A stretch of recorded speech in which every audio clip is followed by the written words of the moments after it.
Ukraine রাশিয়ার যুদ্ধ পরিস্থিতি ক্রমেই উদ্বেগজনক। আরও উচ্চ স্তরে উঠছে যুদ্ধ। রবিবার থেকে হঠাৎই নাটকীয় পরিবর্তন এই যুদ্ধক্ষেত্রে। আমরা শুনেছিলাম যে রবিবার ভোরের দিকে ইউক্রেনের থেকে শত শত ড্রোন নিয়ে হামলা চালানো হয় রাশিয়ার বিমান ঘাঁটিগুলোতে। পরে অবশ্য রাশিয়া সেটা স্বীকার করে যে হ্যাঁ, তাদের দেশের অনেক ভেতরে, হাজার হাজার কিলোমিটার ভেতরে ইউক্রেনের ড্রোন হামলা চালানো হয়েছে। সেই ড্রোন হামলায় একাধিক বিমান ঘাঁটিতে আঘাত হানতে চেয়েছে ইউক্রেন। রাশিয়া অবশ্য দাবি করে যে সেই ড্রোনগুলোর বেশিরভাগই আকাশে ধ্বংস করা হয়েছে, সেগুলো লক্ষ্যস্থলে আঘাত হানতে পারেনি। কিন্তু রাশিয়া স্বীকার করেছে যে কয়েকটি ড্রোন তাদের বিমান ঘাঁটিতে এসে আছড়ে পড়ে এবং তাতে তাদের কিছু সরঞ্জাম নষ্ট হয়েছে। অন্যদিকে ইউক্রেন দাবি করে যে তাদের হামলায় 40টি রাশিয়ার যুদ্ধ বিমান ধ্বংস হয়ে গেছে। এত বড় হামলা রাশিয়ার ভেতরে ইউক্রেন এর আগে করেনি। এরপরেই রবিবার বিকেল থেকে যুদ্ধ পরিস্থিতি নতুন উচ্চ স্তরে মোড় নেয়। রবিবার সন্ধ্যের দিকে আমরা জানতে পারি যে রাশিয়া থেকে বড় আক্রমণ চালানো হয়েছে ইউক্রেনের অন্দরে।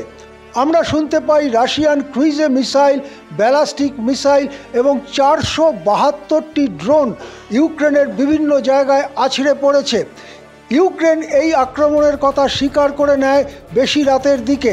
রবিবার বেশি রাতের দিকে ইউক্রেন বলে যে তাদের দেশে 472টি ড্রোন পাঠিয়েছিল রাশিয়া, তার মধ্যে 385টি ড্রোনকে আকাশেই ধ্বংস করা হয়েছে। এর অর্থ হচ্ছে প্রায় 100টি ড্রোন তাদের লক্ষ্যস্থলে পৌঁছতে পেরেছে।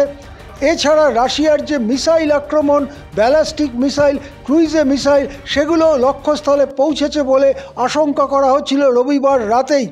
সোমবার দুপুর গড়াতে না গড়াতে আমরা যে খবর পাই 7টি বিমান ঘাঁটি রাশিয়া ধ্বংস করে দিয়েছে। ইউক্রেনের 7টি বিমান ঘাঁটি ধ্বংস করে দিয়েছে রাশিয়া।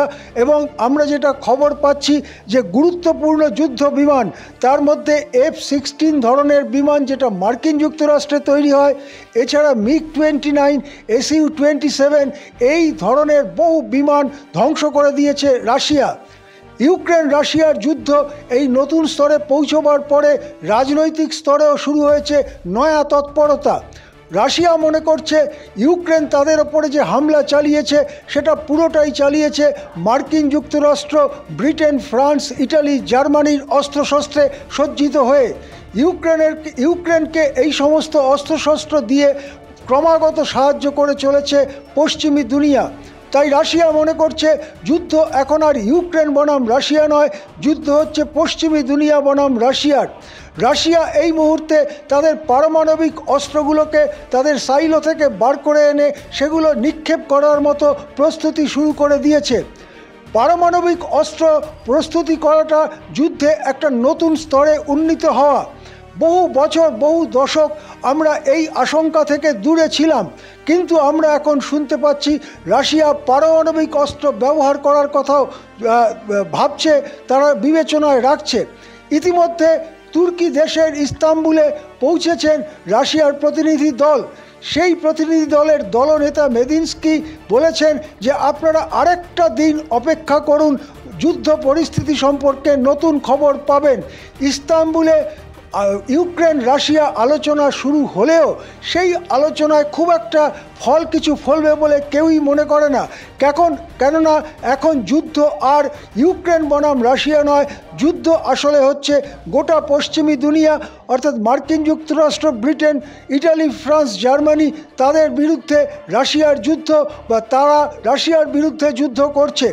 এক্ষেত্রে এই সমস্ত শক্তি যদি আলোচনায় যোগ দিয়ে উত্তেজনা কমিয়ে আনতে চেষ্টা না করে, তাহলে কিন্তু ক্রমাগতই উত্তেজনা বাড়বে এবং সেখানে বড় আকারের যুদ্ধ, গোটা ইউরোপ জুড়ে, এশিয়া জুড়ে বড় আকারের যুদ্ধ হতে পারে।